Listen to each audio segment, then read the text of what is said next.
బులెటిన్లో డీటెయిల్స్ చూద్దాం. అభివృద్ధికి విధ్వంసానికి తేడాను వైసీపీ నేతలు ప్రతి ఇంటికి తెలియజేయాలని ఎంపీ వైవి సుబ్బారెడ్డి పిలుపునిచ్చారు. అనకాపల్లి జిల్లా చోడవరంలో వైసీపీ నియోజకవర్గ ముఖ్య కార్యకర్తల సమావేశం జరిగింది. ఈ సమావేశంలో ఎంపీ అభ్యర్థి డిప్యూటీ సీఎం బూడి ముత్యాల నాయుడు, ఎంపీ వైవి సుబ్బారెడ్డి పాల్గొన్నారు. స్థానిక నాయకత్వాన్ని బలపరిచి నాయకులు కార్యకర్తలు విజయం దిశగా కృషి చేయాలని సుబ్బారెడ్డి అన్నారు.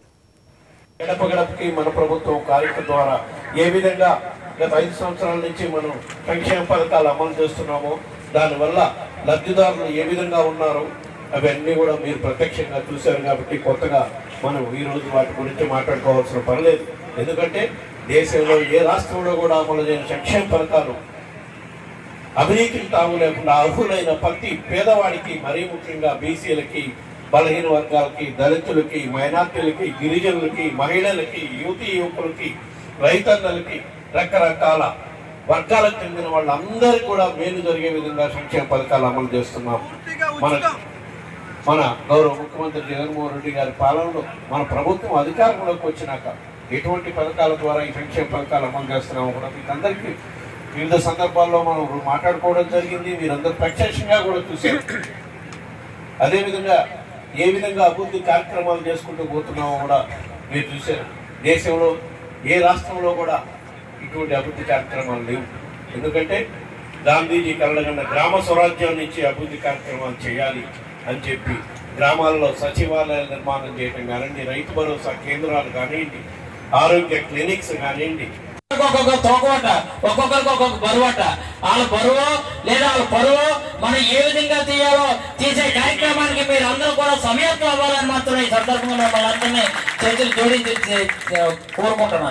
ఎందుకంటే మేము అందరూ కూడా మనందరూ కూడా జెండాని నమ్ముకున్నటువంటి వ్యక్తులం, జెండాని నమ్ముకునే వ్యక్తులం కాదు.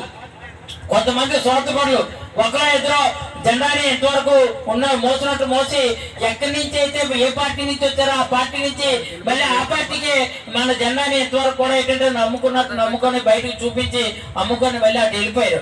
అలాంటి వాళ్ళు బుద్ధి చెప్పాలనుకున్నా. రూపాయలు తీసుకొచ్చి ఇక్కడ వెల్ల జిల్లాలోని తద్వారా జనసేన తెలుగుదేశం పార్టీ అభ్యర్థుల్ని గెలిపించుకోవడానికి, తను గెలవడానికి ఉపయోగపడుతుందని ఈరోజు 100 కోట్లు ఖర్చు పెడితే రేపు ప్రభుత్వాన్ని ఉపయోగించుకొని 1000 కోట్లు అడ్డంగా సంపాదించుకోవచ్చు అనేటువంటి ఒక దుష్ట ఆలోచనతో వచ్చినటువంటి సీఎం రమేష్